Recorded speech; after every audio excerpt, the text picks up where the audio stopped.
Welcome to global channel Jayanti Ameer Shetty tip and cooking ఛానల్కి స్వాగతం. మానవుడు బతకాలి అంటే తినాలి, తినడానికి ఆహారం కావాలి, ఆహారాన్ని సంపాదించేందుకు డబ్బు కావాలి. ఇదంతా తెలిసిన విషయమే. అయినా మనం సంపాదించిన డబ్బును బట్టి జ్ఞానము, తెలివితేటలు, బుద్ధులు వస్తాయని పురాణాలు చెప్తున్నాయి.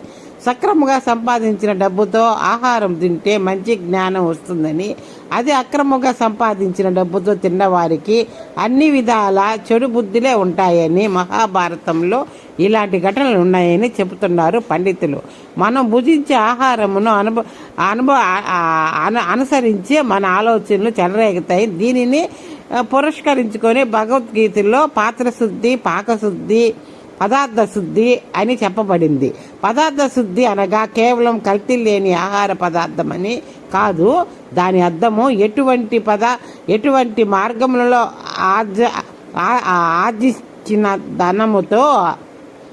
ఆర్జించిన ధనముతో సేకరింపబడిన ఆహార పదార్థమే.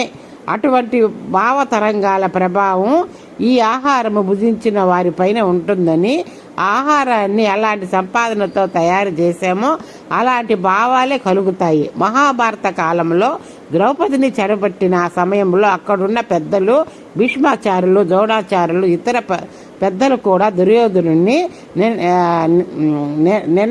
నియంత్రించలేకపోయారు. అంటే ఆ సమయంలో వారు దుర్యోధనును సంపాదించిన పాపపు సొమ్ముతో వారు జీవనోపాధి పొందుతున్నారు. అందువలన ఆ సమయంలో వారికి దుర్యోధనుడు చేసే పని పాపకృత్యమని వారు చెప్పలేకపోయారని పండితులు చెబుతున్నారు.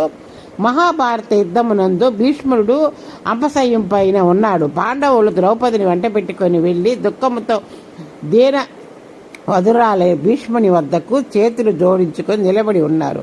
భీష్ముడు వారిని ప్రేమతో దగ్గరకు రమ్మని పిలిచి ధర్మ ప్రబోధన చేయబోతుండగా ద్రౌపది పక్కన నవ్వింది. సభ్యత, సంస్కారము ప్రతీక అయిన ద్రౌపది అటువంటి పరిస్థితులలో నవ్వటం చూసి పాండవులు నిన్నంతపోయి తమ వైపు కోపంతో చూశారు. అది గమనించిన మహాజ్ఞాని అయిన భీష్ముడు చిరునవ్వుతో ద్రౌపదిని దగ్గరకు పిలిచి పాండవులను ఉద్దేశించి, మహాస్వాధ్వి అయిన ద్రౌపది అకాలముగా పరిహరించదు, దానికి ఏదో ఒక కారణం ఉంటుంది.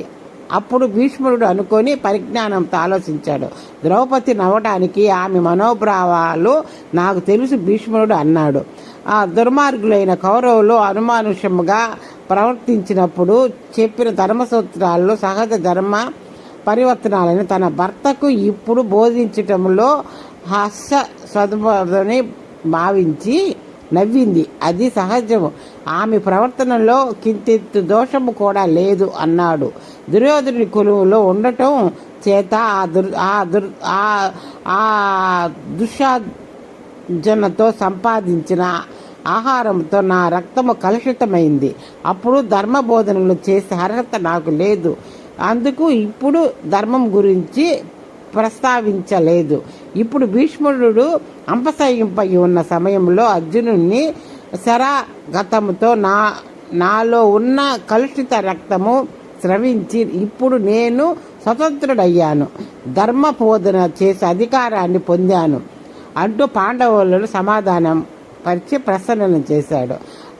అక్రముగా సంపాదించిన సొమ్ముతో తయారైన నాలో ఉన్న రక్తము పోయింది. ఇప్పుడు నాలో అక్రమ సంపాదనతో ఏర్పడిన శక్తి లేదు. అందువల్ల భీష్ముడు ధర్మ